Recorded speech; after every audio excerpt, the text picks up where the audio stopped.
तो अब जब अंग्रेज फ्रांसीसियों को पराजित करते हैं, वांडीवास का युद्ध होता है 1760 में, और उस युद्ध के बाद में ये क्लियर हो जाता है कि भाई अब बॉस भारत के अंग्रेज हैं। अब जब अंग्रेज अपने पास पावर प्राप्त कर लेते हैं और उनके अंदर अपने विस्तार की महत्वाकांक्षा जगती है, वो चाहते हैं कि अब हम अपने आप को और पूरे भारत में फैला लें। इसी क्रम में वो भारत के विभिन्न राज्यों के साथ संघर्ष करते हैं। जो भारत के लोकल क्षेत्रीय स्थानीय राजा थे, उनसे अंग्रेजों के संघर्ष होना शुरू होते हैं।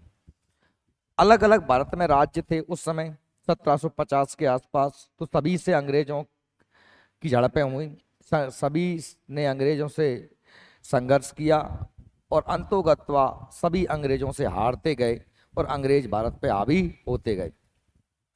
इसी क्रम को हम आज से शुरू कर रहे हैं कि अंग्रेजों ने किस तरीके से भारत पे अपना आधिपत्य पुनः धीरे धीरे स्थापित किया और किन किन राज्यों को उन्होंने पराजित किया। तो सबसे पहले हम ये देखेंगे कि उस समय भारत की क्या परिस्थिति थी। ये नक्शा आप जो देख रहे हैं, इसमें आप देखेंगे ये है 1750 के प्रमुख भारतीय राज्य। ये मैप उस समय का है जब भारत में 1750 में बहुत सारे राज्य थे।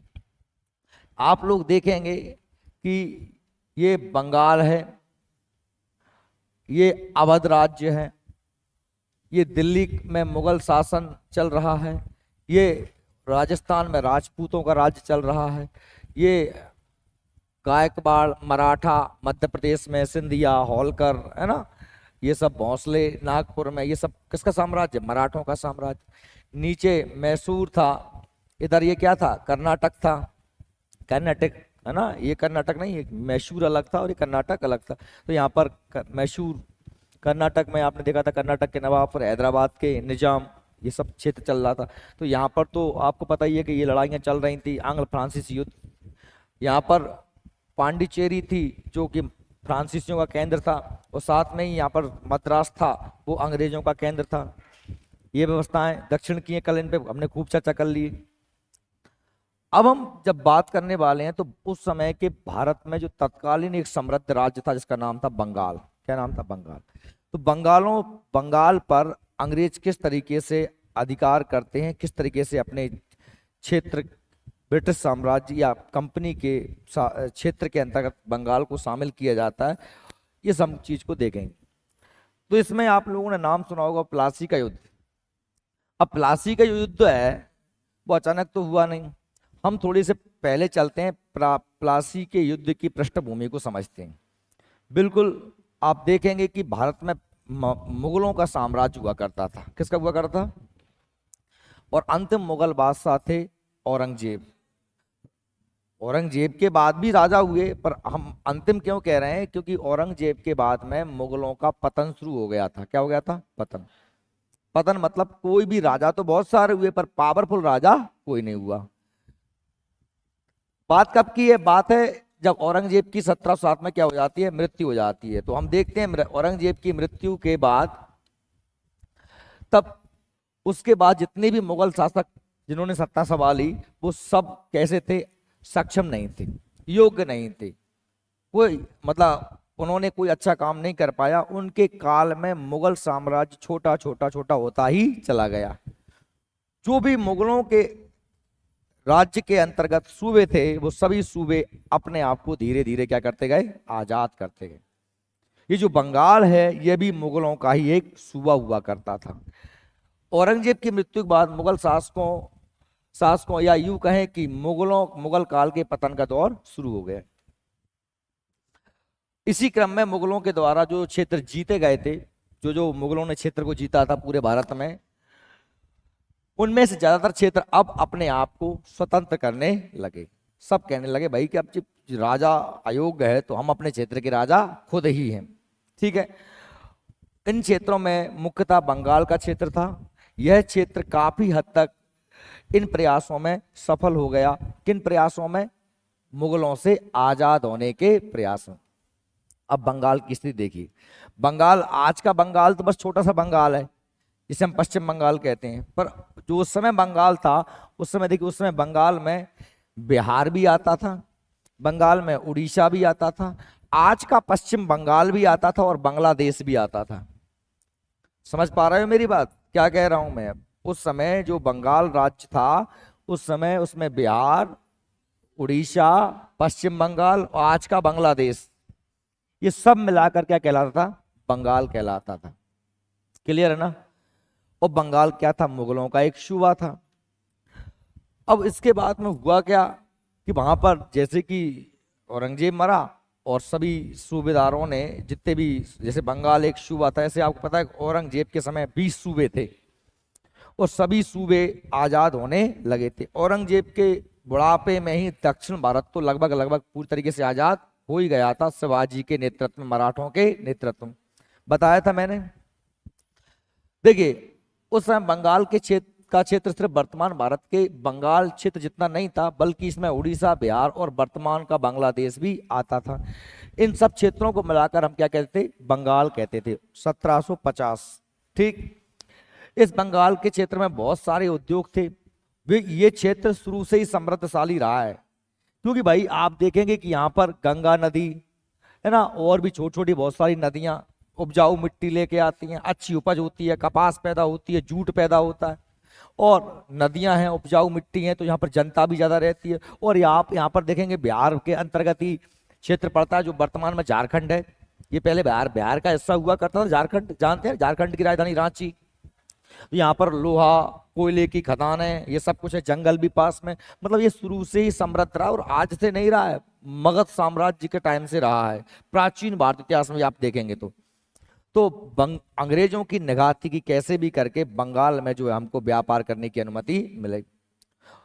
हमेशा अंग्रेज इस बात को चाहते थे और अंग्रेज इस बात में सफल भी हो जाते हैं। कब? 1717 में, जब हैमिल्टन द्वारा फर्रुखसियार से कंपनी का मैग्ना कार्टा प्राप्त किया जाता है। क्या कुछ याद आया?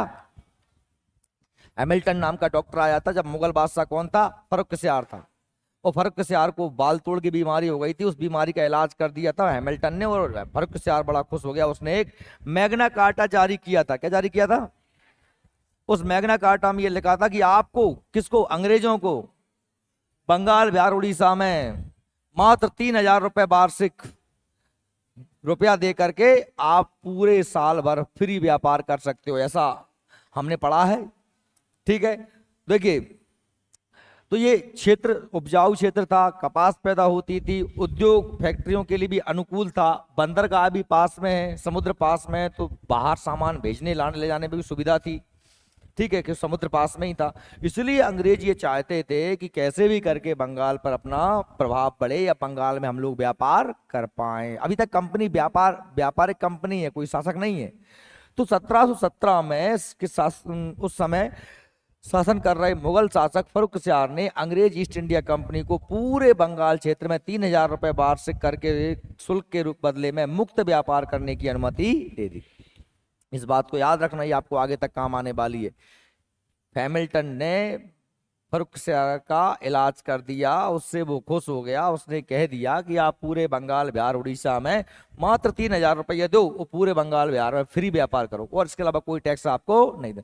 ये बहुत बड़ी घटना है, ये बहुत बड़ी घटना है, इसको ध्यान से समझिएगा। क्योंकि बंगाल, बिहार, उड़ीसा इतना बड़ा क्षेत्र में आपको फ्री व्यापार करने को मौका मिल रहा है, तो आपने अकूत पैसा कमाया है, बहुत ज्यादा धन संपदा कमाई।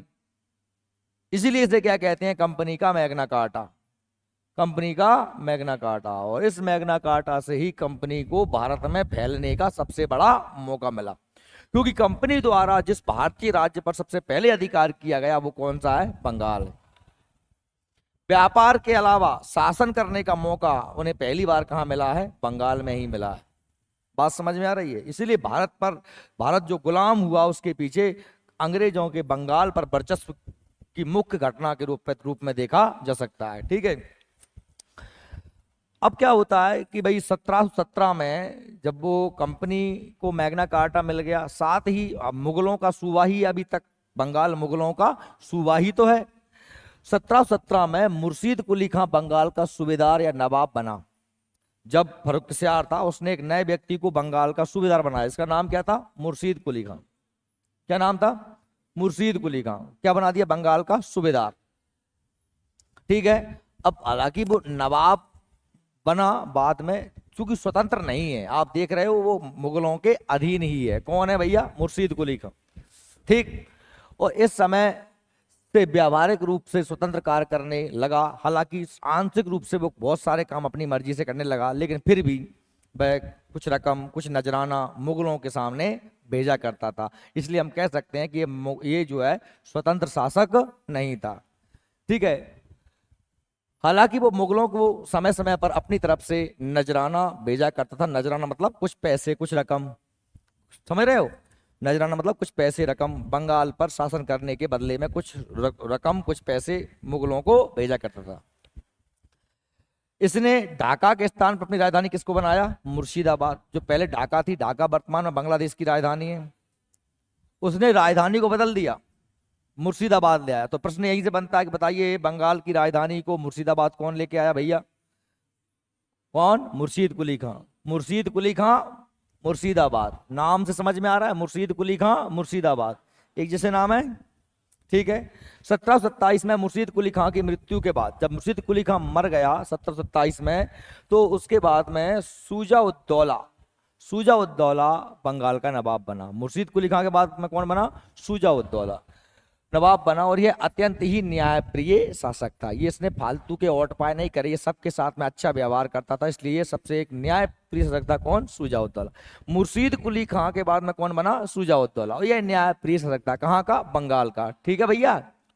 चलिए, जो 1732 में अली वर्दी खां को बिहार का सूबेदार नियुक्त करता है। कौन नियुक्त करता है? ये जो शुजा-उद-दौला है। अब चूंकि आपको पता है कि बंगाल का ही हिस्सा क्या था? बिहार। अब इतने बड़े क्षेत्र पर शासन करना थोड़ा सा मुश्किल लग रहा था, इसलिए शुजा-उद-दौला ने क्या काम किया कि एक व्यक्ति था जिसका नाम था अली वर्दी खां। क्या नाम था? अली वर्दी खां को बिहार का उप सूबेदार नियुक्त कर दिया, क्योंकि वो खुद ही सूबेदार था। अभी तक स्वतंत्र तो हुआ नहीं है, अधीन किसके हैं? मुगलों के। बंगाल पूरा क्षेत्र है, बंगाल एक सूबा है, बंगाल का सूबेदार कौन हो गया? शुजा-उद-दौला। अब बंगाल के अंतर्गत ही क्या है? बिहार है। तो बिहार का भैया सूबेदार तो बन नहीं सकता, क्योंकि बिहार कोई सूबा तो है नहीं, बिहार सूबे के अंतर्गत एक छोटा सा हिस्सा है, इसलिए उसका उप सूबेदार किसे बना दिया? अली वर्दी खां। किसने बना दिया? शुजा-उद-दौला। मुर्शीद कुली खां, उसके बाद में शुजा-उद-दौला, और शुजा-उद-दौला के ने अपना एक उप सूबेदार बना दिया है अली वर्दी खां। कोई दिक्कत यहां तक? चलिए, तो अपन आगे देखते हैं। और 1739 में जब शुजा-उद-दौला की मृत्यु होती है, कौन मर जाता है? शुजा-उद-दौला। तो उसका जो बेटा था, जिसका नाम था सरफराज खां। कौन था? सरफराज खां। वो बंगाल का सूबेदार या नवाब बनता है, बंगाल का सूबेदार या नवाब बनता है। मुर्शीद कुली खां के बाद में शुजा-उद-दौला, और उसके बाद में सरफराज। बीच में अली वर्दी खां तो कौन है? बिहार का उप सूबेदार। क्लियर यहां तक? कोई दिक्कत तो नहीं? चलो ठीक है। इसी के समय, किसके समय? सरफराज खां के समय, 1740 में जो अली वर्दी खां, जिसे क्या बनाया था? बिहार का उप सूबेदार। क्या बनाया था? अली वर्दी खां ने विद्रोह कर दिया। अली वर्दी खां ने विद्रोह कर दिया। विद्रोह कर दिया मतलब क्या? कि मैं नहीं हूं तुम्हारे अधीन, मैं बंगाल के नवाब के अधीन नहीं हूं, मैं बिहार का खुद ही राजा हो गया। बनाया उन्हीं ने था, पर वो खुद ही राजा हो गया। अली वर्दी खां ने विद्रोह कर दिया। इस विद्रोह में सरफराज खां को मार दिया गया। लड़ाई हो गई और सरफराज खां मारा गया। सरफराज खां कौन था? नवाब था। कौन था? बंगाल का। ठीक है। शुजा-उद-दौला का बेटा। ठीक है। शुजा-उद-दौला की मृत्यु के बाद ही कौन बना था? सरफराज। शुजा-उद-दौला से पहले कौन था? मुर्शीद कुली खां। मुर्शीद कुली खां, शुजा-उद-दौला, सरफराज, और सरफराज को बाद में गद्दी पे बैठ गया मार के अली वर्दी खां, जो बिहार का क्या बनाया गया था? उप सूबेदार। कहानी समझ में आ रही है? गड़बड़ तो नहीं हो रही? चलो ठीक है, आगे बढ़ते हैं। अब क्या होता, हम देखते हैं कि ये जो शासक हैं बिहार, बंगाल में, बंगाल के जो नवाब हैं, वो इस क्रम में रहे हैं। आगे हम पढ़ेंगे इन सभी को। पहले देखिए, अभी तक हमने किसकी बात कर ली? मुर्शीद कुली खां की। किसकी बात कर ली? मुर्शीद कुली खां। ये 1717 में बना था। ये कुछ आंशिक स्वतंत्र था, पूर्णतः स्वतंत्र नहीं था। शुजा-उद्दीन उसके बाद बटा, उसके बाद बना कौन? सरफराज। और सरफराज खां को मार करके कौन बैठ गया गद्दी पे? अलीवर्दी खां। यहां तक अपन लोग आ गए अलीवर्दी खां तक। अब इसके बाद फिर जो बनेंगे उनमें सिराजुद्दौला जो प्लासी लड़ाई लड़ेगा, उसके बाद में मीर जाफर, फिर मीर कासम, फिर वापस मीर जाफर, फिर उसके बाद निजामुद्दौला, सैफुद्दौला और मुबारकुद्दौला। ज्यादा टेंशन लेने का नहीं है, इनको तो वैसे नहीं पढ़ना हमको। हमको तो अभी मेन काम किसका है, सिराजुद्दौला का। मीर जाफर, मीर कासम, मीर जाफर, इनको दोनों को पढ़ेंगे और ये दोनों एक साथ समझ में आ जाएंगे। ठीक है, अभी हम बात किस पे पहुंचे हैं, अलीवर्दी खां पे। अलीवर्दी खां कौन था, बिहार का एक उप सूबेदार था। चलिए तो अलीवर्दी खां की बात करते हैं। अलीवर्दी खां 1740 से 1756 तक, 1740 से 1756 तक, सन याद कर लेना। अलीवर्दी खां 1740 से 1756 तक बंगाल का नवाब रहा। देखो इसने कांड कर दिया। क्या कांड किया, क्योंकि इसे नवाब मुगलों ने तो बनाया नहीं था। मुगलों ने सूजा किसको बनाया था, मुर्शीद कुली खां। मुर्शीद कुली खां के बाद में शुजाउद्दौला, शुजाउद्दौला के बाद में सरफराज बना था। ये तो सरफराज को मार के गद्दी पे बैठ गया। कौन, अलीवर्दी खां। अब इसको इस बात का डर था कि मुझसे मुगल नाराज ना हो जाए, क्योंकि भारत के बॉस तो मुगल ही हैं। इसलिए इसने दिमाग से गेम खेला। 2 करोड़ रुपए का एक बहुत मोटा नजराना, 2 करोड़ रुपए बहुत होते हैं उस समय। 2 करोड़ रुपए किसको भेजे, नजराने के रूप में मुगलों को भेजे। कि इससे क्यों भेजे, क्योंकि वो मेरे से कुछ कहे ना, मैं बंगाल का नवाब बन जाऊं। तो अब मुगल तो वैसे ही जब तक कमजोर हो चुके थे, तो मुगलों ने कहा ठीक है भैया, तू नहीं तो कोई और सही, तू बन गया, हमें क्या लेने देना। तूने 2 करोड़ रुपए का नजराना भेज दिया, वो खुश हो गए। पर वो यही उनकी गलती हो गई मुगलों की। मुगलों ने ध्यान नहीं दिया और बस एक ही बेर भेजे वाना 2 करोड़, फिर अगली बेर एक टन्ना नहीं भेजो। कौन ने, अलीवर्दी खान। और क्या और कह दिया कि अब हम अपने यहाँ के खुद ही बॉस हैं, हम बंगाल के नवाब स्वयं हैं। बंगाल अब मुगलों का हिस्सा। बंगाल को स्वतंत्र घोषित किसने, अलीवर्दी खान ने। बात समझ में आ रही है। इसलिए प्रश्न बनेगा कि बंगाल का पहला स्वतंत्र शासक कौन है, मुर्शीद कुली खां तो नहीं था। बंगाल का पहला नवाब कौन था, मुर्शीद कुली खां। लेकिन बंगाल का पहला स्वतंत्र शासक कौन है, समझ में आ गए, मुर्शीद कुली खां और अलीवर्दी खां। क्लियर है ना, समझ में आ रही कि नहीं आ रही, नींद तो नहीं आ रही, नहीं बेटी मूड दे रही हो, अगर नींद आ रही हो तो अच्छे समझा रहा हूं मैं। देखिए अलीवर्दी खां 1740-1756, उस समय एक सेना नायक था जिसका नाम अलीवर्दी खां था। वह सत्ता पाने के लिए सूबेदार सरफराज की हत्या कर देता है और 1740 में बंगाल की सत्ता को अपने हाथ में ले लेता है। अलीवर्दी खां ने मुगलों को 2 करोड़ का नजराना भेजा ताकि मुगल उससे कुछ ना कहें, और ऐसा हुआ भी। मुगलों की तरफ से नजराना स्वीकार कर लिया गया और फिर अलीवर्दी खां बंगाल के शासन व्यवस्था संभालने लगा। अलीवर्दी खां की सत्ता पर 1740 से 1756 तक रहता है और अपने इस काल में वह बंगाल को एक अलग क्षेत्र अर्थात मुगलों से आजाद क्षेत्र बना देता है। मुगलों से, यही महत्वपूर्ण पॉइंट है, मुगलों से आजाद कर देता है। कौन कर देता है, अलीवर्दी खां। क्योंकि अंग्रेज ईस्ट इंडिया कंपनी को बंगाल में मुगलों की तरफ से मुक्त व्यापार की अनुमति मिली थी। अब चले जाओ पीछे 1717 में पहुंच जाओ, कंपनी का मैग्ना कार्टा फर्रुखसियार। समझ आ रही है कुछ बात। मुगलों को, अंग्रेजों को तो मुगलों ने दी थी क्या, मुक्त व्यापार करने की छूट। 3000 रुपए में पूरे बंगाल में फ्री व्यापार करो। ऐसा किसने कहा था, फर्रुखसियार ने कहा था। फर्रुखसियार कौन था, मुगल सम्राट था। लेकिन अब क्या हो गया है, बंगाल आजाद हो गया है। अलीवर्दी खां कहता है किससे, अंग्रेजों से, कि भाई साहब अब हम आजाद हैं, अब आप मुगलों के द्वारा बनाया गया कानून यहां पर नहीं चलेगा। लेकिन अलीवर्दी खां जल्दी ही समझ जाता है कि अंग्रेजों से ज्यादा अपन को पंगा लेने का नहीं, क्योंकि ये बड़े खराब आदमी हैं। अगर इनसे अपन रोक छोक करेंगे तो ये निपटारा कर देंगे। इसलिए इसका एक कथन बहुत ज्यादा फेमस रहा है। किसका, अलीवर्दी खां का। किसके संदर्भ में, अंग्रेजों के संदर्भ में। इस एक बात कहता है, इसने लिखा है, ये बहुत फेमस फेमस पंक्ति है कि अंग्रेज ऐसी मधुमक्खी हैं कि जिन्हें ना छेड़ा जाए तो वो हमको शहद देंगी। क्या देंगी? और यदि इन्हें को छेड़ा जाएगा तो हमें ये काट काट के मार डालेंगी। ये कौन कह रहा है? ये अली वर्दी खां का कथन है। किसके लिए? अंग्रेजों के लिए। बात सही में आ रही है? तो क्या कह रहे हैं भाई? देखो, क्योंकि अंग्रेज ईस्ट इंडिया कंपनी को बंगाल में मुगलों की तरफ से मुक्त व्यापार करने की अनुमति मिली हुई थी। 1717 का मैग्ना कार्टा कंपनी का याद है? तो वो भी अपने व्यापार का विस्तार बंगाल में बढ़ चढ़कर कर रहे थे। इन यूरोपियों की उपमा मधुमक्खी से की किसने? अली वर्दी खान है। इसके अनुसार यदि इन्हें ना छेड़ा जाए तो ये शहद देंगी, और यदि इन्हें छेड़ा जाएगा तो ये काट काट कर। ये किसका कथन है? अली वर्दी खां का। किसके संदर्भ में? यूरोपीय कंपनियों के संदर्भ में।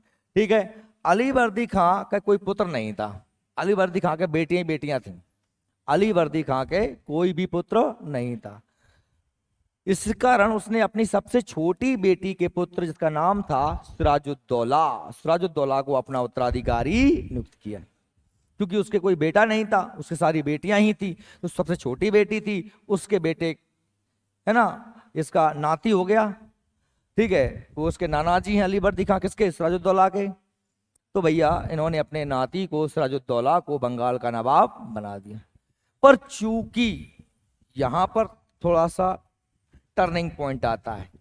सिराजुद्दौला जो अली वर्दी खां के जब बेटा नहीं था, तो आपने आजकल भी अपने आसपास भी देखा होगा, जिसके कोई बेटा नहीं होता है उसकी जायदाद पे पूरे खानदान की निगाह रहती है।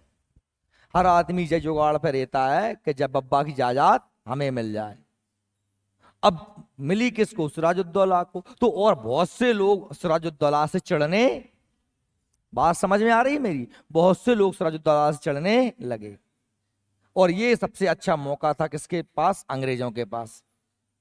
यही होता है, यहां से शुरू होता है बंगाल की तबाही का सिस्टम। सिराजुद्दौला बनता है नवाब 1756-1757। मात्र 1 साल तक ही गद्दी पे बैठ पाया, लेकिन 1 साल में गद्दी पे बैठा। लेकिन सबसे ज्यादा हम सिराजुद्दौला के बारे में ही पढ़ते हैं। देखिए क्या होता है कि सिराजुद्दौला 1756 बंगाल की सत्ता प्राप्त होती है। उसकी सत्ता में आने के बाद बहुत सारे लोगों में जलन की भावना पैदा होने लगती है। क्यों होने लगती है? तुम समझ ही गए होगे, क्योंकि वह अपने नाना का उत्तराधिकारी बना है। ठीक है। सिराजुद्दौला का अंग्रेजों के साथ संबंध बिगड़ गए। सिराजुद्दौला ने ना केवल, देखो सबसे पहली बात तो उसके बहुत सारे दुश्मन पैदा हो गए। क्यों दुश्मन पैदा हो गए? क्योंकि वह नाना का उत्तराधिकारी बना, जबकि नाना के उसकी और भी बेटियां थीं।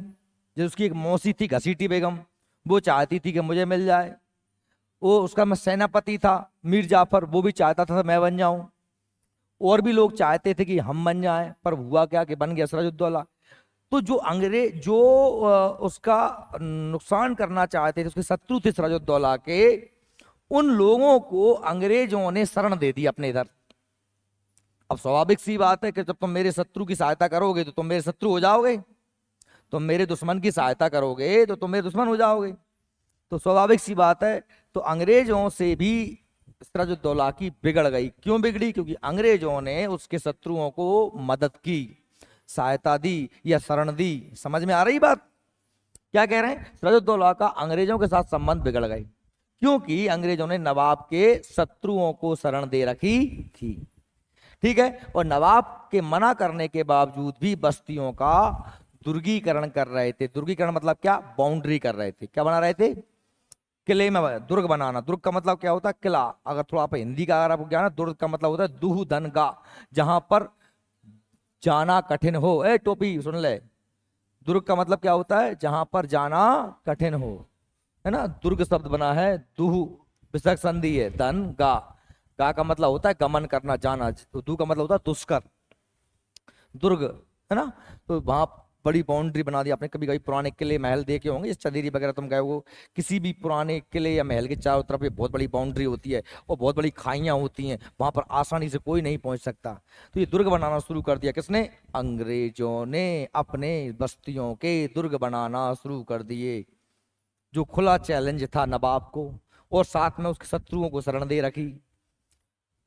देखिए सिराजुद्दौला के बारे में जॉन ली नामक एक अंग्रेज ने कहा है उसके चरित्र के बारे में, उसके बारे में क्या कहा है कि वह न केवल विभिन्न प्रकार के व्यभिचारों के लिए अपितु अपनी क्रूरता के लिए भी कुख्यात था। बहुत से व्यभिचार करता था, शराब मराब पीता होगा, अय्यासी करता होगा तो व्यभिचारी था, और अपनी क्रूरता मतलब किसी को बख्शता नहीं था, कुख्यात था। हर कोई सिराजुद्दौला के नाम से कांपता था, हर कोई सिराजुद्दौला के नाम से कांपता था। गद्दी पर बैठने के बाद सिराजुद्दौला को अपने प्रतिद्वंदियों का सामना करना पड़ा। ये कौन कह रहा है? जीन लॉ कह रहा है, जीन लॉ। अब सिराजुद्दौला के प्रतिद्वंदियों में कौन कौन थे? उसका चचेरा भाई जो पूर्णिया का नवाब, जिसका नाम था शौकत जंग, उसका चचेरा भाई था जो पास में बिहार में पूर्णिया है, पूर्णिया का नवाब था, इसका नाम था शौकत जंग, उसका चचेरा भाई था। ठीक है। उसकी संतानहीन विधवा मौसी, संतानहीन जिसे कोई बेटा भी नहीं था, क्या नाम था? घसीटी बेगम। ये घसीटी बेगम भी उसकी कौन थी? शत्रु थी। साथ में बंगाल की सेना का नायक जिसका, और अली वर्दी खां का वो कौन था? बहनोई था। अली वर्दी खां का बहनोई था, समझ रहे हो? अली वर्दी खां की बहन का पति। ओ ये कौन है? अली वर्दी की बेटी का बेटा, समझ रहे हो? सिराजुद्दौला कौन है? अली वर्दी की बेटी का बेटा। और मीर जाफर कौन है? अली वर्दी की बहन का पति। समझ में आ रही बात मेरी? तो ये सब लोग चाहते थे ना। तो कौन कौन हो गया? शौकत जंग, बतरामती, शौकत जंग, उसका चचेरा भाई घसीटी बेगम, उसकी मौसी, और साथ में ही मीर जाफर जो उसकी मतलब अली वर्दी खां की बहन का पति। और रिश्ता क्या लगेगा तुम लगा लेना। अपने प्रतिद्वंदियों की समस्या के निपटने के लिए सिराजुद्दौला ने कुछ काम किए। अब वो सामने जब इतने सारे प्रतिद्वंदी हैं, शत्रु हैं, तो उसे निपटने के लिए कुछ ना कुछ तो करेगा ना वो। तो सिराजुद्दौला ने कुछ काम किए अपने प्रतिद्वंदियों से निपटने के लिए, अपने शत्रुओं से, दुश्मनों से निपटने के लिए। क्या क्या काम किए भैया? ध्यान सुनना, होश में बैठना। मोहम्मद आ रहा है बहुत सारे, एक आध के मोहम्मद दे दूं मैं। घसीटी बेगम की सारी धन संपदा लूट ली, ज्यादा बॉस बन रही थी, लूट लाट के सारा पैसा छुड़ा के रख लिया। किसका? घसीटी बेगम का। बंगाल का सेनानायक के पद पर मीर जाफर को हटाकर किसे बैठा दिया? उसके स्थान पर मीर मदान को बैठा दिया। किसको बैठा दिया? दो का काम खत्म हो गया, घसीटी बेगम का और मीर जाफर का। मीर जाफर को हटा दिया, किसको बना दिया? मीर मदान को बना दिया। तीसरा पॉइंट, मोहनलाल नामक एक कश्मीरी अधिकारी को पदोन्नति देकर के बहुत ही ज्यादा प्रभावशाली बना दिया, जिससे कि कोई छोटा मोटा काम न कर पाए। तो मोहनलाल नामक व्यक्ति को क्या बना दिया? पावरफुल बना दिया। इससे क्या दिक्कत है कि वो सारे लोग जो नेता बन रहे थे वो इन सबको ये दबाने लगा। कौन? मोहनलाल। ठीक है। घसीटी बेगम की संपदा लूट ली, ठीक है। मीर जाफर को हटा के मीर मदान को बना दिया सेनापति, और ये मोहनलाल को प्रभावशाली बना दिया। ढाका का नायब सूबेदार राज बल्लभ घसीटी बेगम के मामलों का प्रमुख एजेंट था। ये राज बल्लभ जो था ना, वो घसीटी बेगम के मामलों का मेन एजेंट था कि क्या करना है क्या नहीं करना। अब एक और कौन बचा है? उसका चचेरा भाई बचा है। कौन बचा है? इसका नाम क्या है? शौकत जंग, जो कि पूर्णिया का नवाब था, वही अकेला बचा है। तो मई 1756 में सिराजुद्दौला ने पूर्णिया के विद्रोही नवाब शौकत जंग का दमन करने के लिए पूर्णिया की ओर प्रस्थान किया। सीधा उस पर क्या कर दिया? आक्रमण कर दिया। मई 1756 में सिराजुद्दौला अपनी सेना को लेकर के पूर्णिया पे आक्रमण कर देता है। ठीक। इस अभियान के अंतर्गत सिराजुद्दौला ने 16 अक्टूबर 1756 को एक युद्ध होता है, इसका युद्ध का नाम है मनिहारी का युद्ध। अब इस युद्ध का नाम याद कर लेना। मनिहारी का युद्ध किस किस के बीच में हुआ है? शौकत जंग और सिराजुद्दौला के बीच में। और शौकत जंग को पकड़ के मार डाल दिया जाता है, शौकत जंग की पराजित करके मार दिया जाता है। यानी कि सिराजुद्दौला के सारे काम अब निपट गए। अब उनके एकमात्र शत्रु कौन बचे हैं? अंग्रेज। कौन बचे हैं? तो वो उनको भी नहीं बख्शता, उनको भी नहीं बख्शता। वो क्या काम करता है? वो मनिहारी के युद्ध में शौकत जंग को मारता है, घसीटी बेगम के पैसे लूट लेता है, मीर जाफर को हटा करके मीर मदान को बना देता है, और मोहनलाल को पावर बना देता है। ये काम कर दिए किसने? सिराजुद्दौला ने। कहानी सही में आ रही है आपको? अब क्या होता है कि वो उस समय अंग्रेजों का जो मेन केंद्र था, जिसका नाम क्या था? कलकत्ता। कलकत्ता आपको पता है कि 1698 में जॉर्ज जॉब चॉर्नोक ने सूती नाती गोविंदगढ़ और कालीकाता को मिलाकर एक कलकत्ता बनाया था, और वहां पर उन्होंने एक किला बनाया था फोर्ट विलियम। क्या बनाया था पता है कि नहीं? फोर्ट विलियम नाम किला। यानी अंग्रेजों की मेन पावर कहां में थी? कलकत्ता में थी। समझ में आ रही मेरी बात? तो क्या होता है कि 16 से 20 जून के मध्य सिराजुद्दौला कलकत्ता पर आक्रमण कर अधिकार कर लेता। क्या करता है वो? 16 से 20 जून 1756 में उसने कलकत्ता पे आक्रमण कर दिया और कलकत्ता पे कब्जा कर लिया, अंग्रेजों को मार के भगा दिया। अंग्रेज बुरी तरीके से पराजित हो गए। यह जानकारी कैसे मिलती है? हुगली डिस्ट्रिक्ट गजेटियर 1972 पृष्ठ नंबर 134 से यह तथ्य स्पष्ट है। ये मतलब वहां से लिया गया है आपको बताने के लिए। उस समय जो कलकत्ता का गवर्नर था उसका नाम था ड्रैक। क्या नाम था? ड्रैक भग जाता है। जब वो कलकत्ता पे आक्रमण करता है सिराजुद्दौला, कलकत्ता को जीत लेता है, तो ड्रैक नाम का अंग्रेज था वो वहां से छोड़ के भाग जाता है और साथ कलकत्ता से 146 अंग्रेजों को बंदी बना लेता है। कौन बंदी बना लेता है? और उनको ले आता है घर, ला करके उन्हें एक नेक से कमरा में 140 आदमी ने धांस धांस के भर देते। कौन? सिराजुद्दौला। और बाहर से तार लगा देते। और सवेरे 10-11 बजे खोलते हैं तो वहां में ऐसे 23 अकेले जिंदे बचते हैं और पूरे के पूरे मर जाते हैं। तो ये घटना बड़ी खतरनाक है। इस घटना को कहते हैं काल कोठरी घटना, ब्लैक होल की घटना के नाम से इस घटना को जानते हैं। बात समझ में आपको आ रही है? तो भैया ये घटना होती है। अब इस घटना के बारे में हम पढ़ते हैं। देखिए क्या होता है, कलकत्ता के गवर्नर ड्रैक को भागकर फुल्टी द्वीप में शरण लेनी पड़ती। हॉलबेल नाम के व्यक्ति ने अपने कुछ सहयोगियों के साथ नवाब के समक्ष क्या कर दिया? आत्मसमर्पण। और ये हॉलबेल ही लिखता है, अकेला यही जिंदा बचा उनमें से, ये जो 23 थे उनमें से यह जिंदा था। यही लिखता है कि हम 146 लोगों को 10 बाई 10 के कमरा में पेड़ दे और वास्ताव लगा दो, एक के ऊपर एक ढेर लग रहा लाशन को। तो ये हॉलबेल अकेला लिखता है। सिराजुद्दौला और अंग्रेजों के मध्य विवाद का प्रमुख कारण अंग्रेजों द्वारा बंगाल में अपनी स्थिति और प्रभाव को सुदृढ़ करना और दस्तक का दुरुपयोग था। अब ये दस्तक क्या है? दस्तक क्या है? जो फर्रुखसियार ने क्या दिया था? Magna carta. उसके द्वारा क्या होता था? इन्हें कहीं टैक्स देना, चुंगी, चुंगी समझते हो ना? इस जिले से दूसरे जिले में जाना है तो लगा है बीच में डंडा, चुंगी दे के जाओ, टैक्स दे के जाओ, तो चुंगी देना है। क्या पता था? दस्तक था, एक कागज था जो किसके अधिकार कारण मिला था? वो 1717 का फर्रुखसियार का मैग्ना कार्टा। ध्यान से पढ़िएगा। दस्तक क्या है? वह प्रमाण पत्र था जिसे अंग्रेजी फैक्ट्री का प्रमुख कंपनी के सामान के संबंध में देता था, जिससे सामान पर चुंगी नहीं लगती थी। कौन देता? अंग्रेजी फैक्ट्री का जो मालिक होता था वो उनको देता था जो सामान लेके जाते थे, और उस दस्तक के वजह से उन्हें चुंगी देना नहीं पड़ती थी। दस्तक पर कलकत्ते की अंग्रेजी फैक्ट्री की प्रेसिडेंसी के हस्ताक्षर हुआ करते थे। ठीक है, कलकत्ता में जो अंग्रेजी फैक्ट्री थी उसका जो प्रेसिडेंट था उसके साइन हुआ करते थे।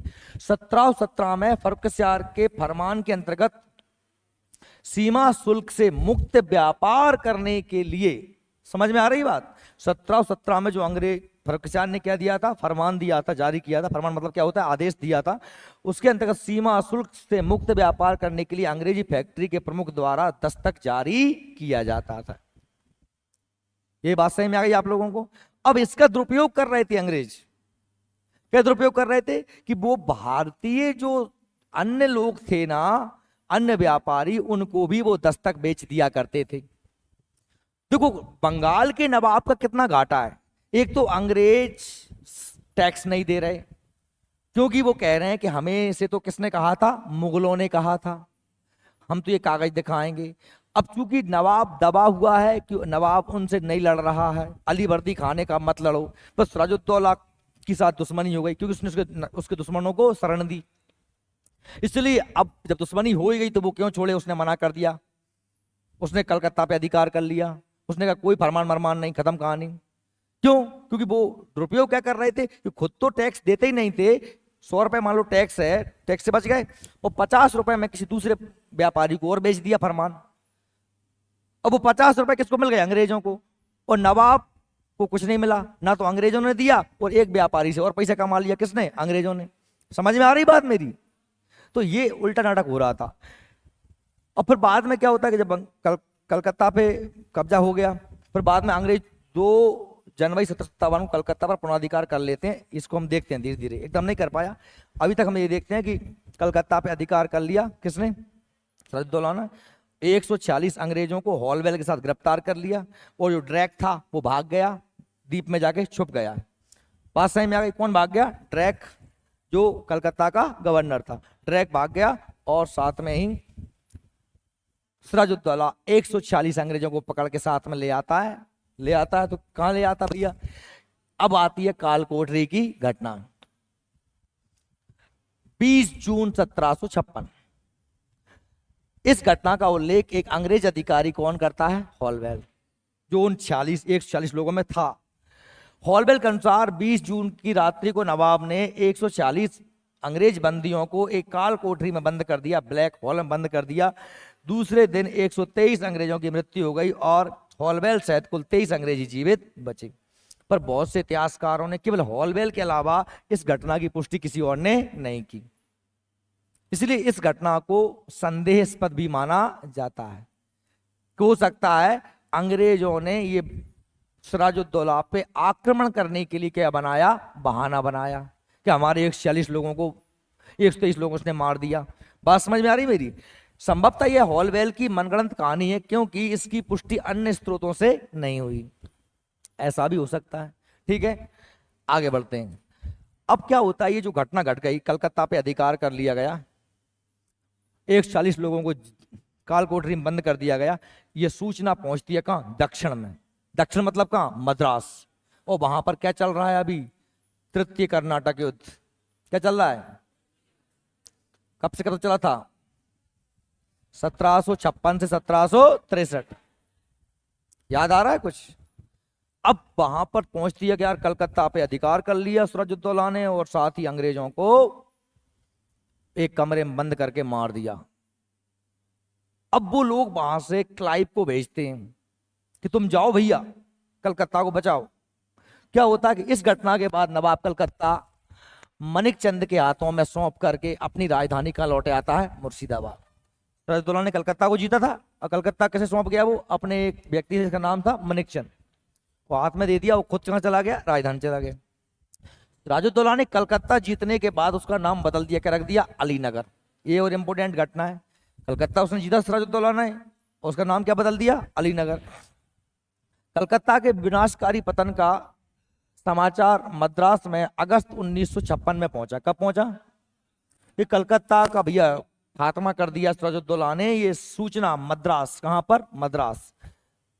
कब पहुंच गई? 56 में। कलकत्ता पर पुनः अधिकार करने के उद्देश्य से, कलकत्ता को दोबारा से जीतने के लिए मद्रास से एक सैनिक अभियान भेजा गया। 2 अभियान भेजे गए। देखो मद्रास, कलकत्ता वहां है, मद्रास यहां है। तो एक तो पैदल आदमी गया जमीन से, एक व्यक्ति को भेजा काहे से? पानी की जहाज से। 2 लोगों को भेजे। किसने? अंग्रेजों ने। स्थल मार्ग से, जल मार्ग से। समझ में आ रही बात मेरी? तो क्या हो रहा है कि समुद्री मार्ग से एडिसन वाटसन को भेजा, एडमिरल वाटसन को, और क्लाइव के सहायक के रूप में भेजा। देखिए, जिसके अंतर्गत स्थल मार्ग से किसको भेजा था? क्लाइव को। और समुद्री मार्ग से किसको भेजा? Admiral Watson. मैन तो कौन था? क्लाइव था, पर क्लाइव की हेल्प के लिए किसको भेजा? एडमिरल वाटसन को, जल मार्ग से। बात समझ में आ रही है? 2 व्यक्तियों को भेजा कहां पर? कलकत्ता पर को पुनः जीतने के लिए।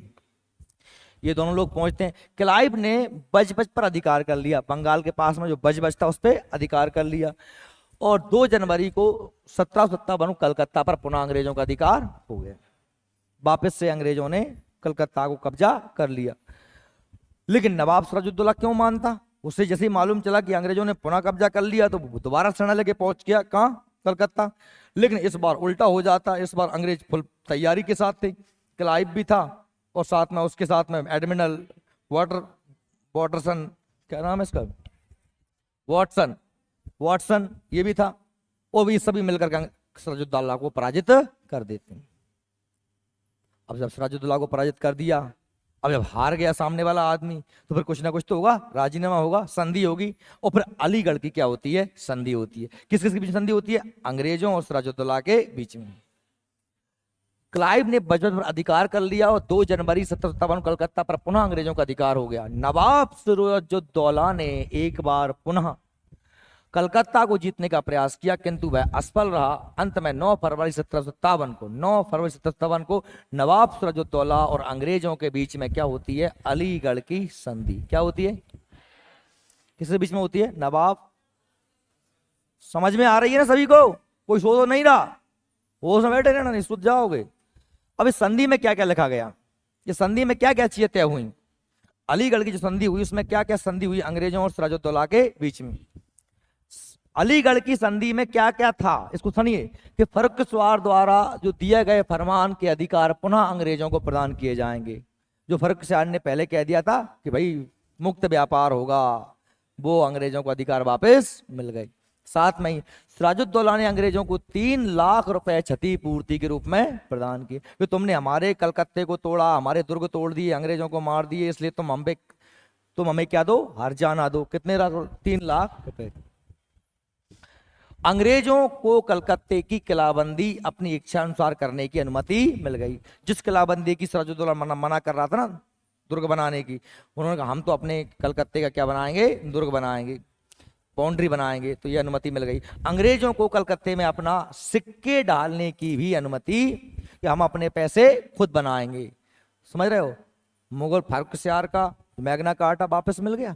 साथ में ही सिराजुद्दौला से कहा कि 3 लाख रुपए दो, तुमने हमारे बहुत नुकसान कर दिया, क्षतिपूर्ति मतलब जो नुकसान की भरपाई के लिए।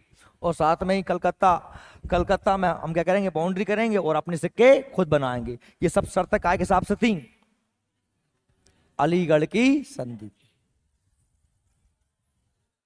क्या हुआ, हाँ अलीनगर, कलकत्ता का नाम अलीनगर, अलीगढ़ बोल रहा हूं मैं, ठीक है सॉरी। अब क्या होता है, ये सब तो हो गया, अभी यहां तक तो बात हो गई, लेकिन अंग्रेजों का मन फिर भी नहीं भरा। वो जब देखो अब जो बेचारा आदमी हार गया तो उसको चुटियाते ही रहते, ये तो किसको, सिराजुद्दौला को। तो अंग्रेजों के लिए बंगाल में अपनी स्थिति सुदृढ़ करने के लिए फ्रांसीसियों को भी पराजित करना आवश्यक था, क्योंकि अभी सिराजुद्दौला की मदद कौन कर सकता था, फ्रांसीसी। और उधर दक्षिण में चली रही थी लड़ाई, कहां चल रही थी, सप्तवर्षीय युद्ध का परिणाम तृतीय कर्नाटक युद्ध चल रहा था 1756-1763। कल पढ़ाया था मैं सही कह रहा हूं। अगर तुमने ये चीजें आज की कल की चीजें हर दिन अपडेट नहीं करी ना तो तुम मर जाओगे। अगर कल का पढ़ाओ तो मैंने वो आज टाइम नहीं जाओ, और आज का पढ़ाओ तो वो कल टाइम नहीं जाओ। अगर आज को आज नहीं निपटाओ तुमने, बाप मैतारी कहने चलिए घर ढंग से पढ़ा करो, इन सब चीजों को समझ में आए। वीडियो रिकॉर्ड देख लिया करो। अब वीडियो कहां से, तुमने कोर्स खरीदा हो तो वीडियो देख पाओगे। क्लाइव तथा वाटसन ने मार्च 57 बंगाल में स्थित फ्रांसीसी बस्तियां चंद्रनगर और पर अधिकार कर लिया। किसने, क्लाइव और वाटसन। जल से मार्ग से आया था, थल मार्ग से आया था, याद आ रहा है। किसको जीत लिया, फ्रांसीसियों की बस्ती चंद्रनगर पर अधिकार कर ली, और परिणाम स्वरूप बंगाल में फ्रांसीसियों की शक्ति और स्वतंत्रता दोनों ही समाप्त हो गए। चंद्रनगर को जीत लिया। चंद्रनगर पर अंग्रेजों ने अधिकार के बाद सिराजुद्दौला का बंगाल के प्रशासन में नियंत्रण भी समाप्त हो गए। चंद्रनगर पर अंग्रेजों के अधिकार के बाद सिराजुद्दौला का बंगाल के प्रशासन से नियंत्रण समाप्त हो गया, क्योंकि अब वो बॉस थे। फ्रांसीसियों का दमन करने के बाद क्लाइव ने नवाब सिराजुद्दौला के विरुद्ध व्यापक षड्यंत्र रचा, क्योंकि अब तो कोई और अंग्रेजों की राह में रोड़ा है ही नहीं, केवल कौन है, सिराजुद्दौला। तो अब उसको हटाएं कैसे, तो क्लाइव ने चलाया अपना दिमाग, षड्यंत्र रचा। क्लाइव चाहता था कि सिराजुद्दौला के स्थान पर बंगाल का नवाब कोई ऐसा व्यक्ति बने जो उसकी उंगलियों पे नचे, जिससे वो जो चाहे वो करवा ले, ठीक है, कठपुतली बना रहे। क्लाइव का नवाब के विरुद्ध जो षड्यंत्र था, सिराजुद्दौला को 1756 बंगाल की सत्ता प्राप्त होती है। उसकी सत्ता में आने के बाद बहुत सारे लोग जलन की भावना पैदा होने लगती है, और नवाब सिराजुद्दौला के प्रमुख अधिकारी उससे असंतुष्ट थे। इसका लाभ उठा करके क्लाइव नवाब के विरुद्ध षड्यंत्र रचता है। षड्यंत्र में जो कौन कौन व्यक्ति शामिल थे? तो मुख्य सेनापति जो था मीर जाफर, दीवान राय दुर्लभ, सैनिक अधिकारी यार लतीफ और एक बंगाल का बड़ा व्यापारी जगत सेठ। ये सभी लोग जो थे नवाब के विरुद्ध षड्यंत्र कर रहे थे और अंग्रेजों से जाके मिल गए। मीर जाफर, राय दुर्लभ, यार लतीफ, जगत सेठ। यार दुर्लभ भले याद ना करना, मीर जाफर, राय दुर्लभ और जगत सेठ, ये बहुत पैसा वाला व्यक्ति था, है ना। ये सभी लोगों ने अंग्रेजों की सहायता की। और हुआ क्या? प्लासी का युद्ध हुआ। क्या हुआ? प्लासी का युद्ध 23 जून 1757 को। कब हुआ था? 23 जून 1757 को। कब हुआ था? तारीख याद करना है। टीका बारी मोम दे दो तेरे में बन जाकर। 23 जून 1757 को क्या हुआ था? प्लासी कहाँ है? बंगाल में। प्लासी भागीरथी नदी के तट पर स्थित है। प्लासी कहाँ है? भागीरथी नदी के तट पर। किस नदी तट पर? उसमें रेगू करे, ठीक है। और यह युद्ध क्लाइव की नेतृत्व वाली एक छोटी सी सेना, बहुत छोटी सेना थी, और सिराजुद्दौला की सेना बहुत बड़ी थी, 50,000 सैनिकों की, हाथी घोड़े सब कुछ थे। पर तब भी क्लाइव हार गया और क्लाइव जीत गया और सिराजुद्दौला हार गया। क्या? क्यों जीता? क्लाइव क्यों जीता? क्योंकि क्लाइव ने उसके सेनापति मैनापति सबको अपनी तरफ मिला लिया था। सिराजुद्दौला ने कहा आक्रमण, तो 5-6 जने गए आक्रमण कर, पूरे ठाड़े रहे ऐसे हाथ करे। स्वाभाविक सी बात, उसको तो हार नहीं था। क्या हुआ? क्लाइव की नेतृत्व वाली छोटी सेना, अंग्रेजों की सेना और नवाब सिराजुद्दौला की एक 50,000 सेना के साथ में युद्ध हुआ। और यह युद्ध सुबह 7 बजे शुरू हुआ और 9 बजे खत्म हो गया। 2 घंटे का युद्ध था। युद्ध प्रारंभ होते ही मीर जाफर अपनी सेना लेकर अलग हो गया। अंततः युद्ध में नवाब सिराजुद्दौला पराजित होकर मुर्शिदाबाद भाग गया, लेकिन नवाब को मुर्शिदाबाद में पकड़ करके बंद कर दिया गया, मार दिया गया। ये कहानी थी नवाब सिराजुद्दौला की। सिराजुद्दौला मारा गया। अब इसके बाद में कहानी जो आगे शुरू होगी, इसके बाद में मीर जाफर बंगाल का नवाब बना, क्योंकि उसे यही तो लोभ दिया गया था अंग्रेजों द्वारा कि तू हमारी हेल्प कर, सिराजुद्दौला के मरने के बाद हम तुझे नवाब बना देंगे। और क्लाइव को व्यक्तिगत रूप से बहुत सा पैसा मिल गया। इस तरह प्लासी युद्ध में भारत में अंग्रेजी सत्ता की नींव डाली। Very very most last point अपनी, इसके बाद कहानी खत्म। क्या है कि इस युद्ध से ही भारत में अंग्रेजों की सत्ता की नींव डली। कैसे? क्योंकि बंगाल जैसा समृद्ध प्रांत अब अंग्रेजों के हाथ में आ चुका है। भले ही वह वहां के शासक नहीं बन पाए, पर वहां के शासक अंग्रेजों के हाथों की कठपुतली है। मीर जाफर जिसको अंग्रेजों ने ही बनाया है, तो मीर जाफर वही करेगा जो कि क्लाइव कहेगा, अंग्रेज कहेंगे। और वेरी मोस्ट, भारत में अंग्रेजी सत्ता की नींव किसने डाली है? प्लासी के युद्ध ने। और इसके बदले में मीर जाफर को नवाब बनाया और मीर जाफर ने 24 परगना जिलों की दीवानी किसको दे दी? अंग्रेजों को। दीवानी मतलब कि इन 24 परगनों से तुम ही टैक्स उगाओ, इन पे तुम ही शासन करो। कहानी खत्म। शासक बने ही कौन है? मीर जाफर। यहां से हम पढ़ेंगे कल।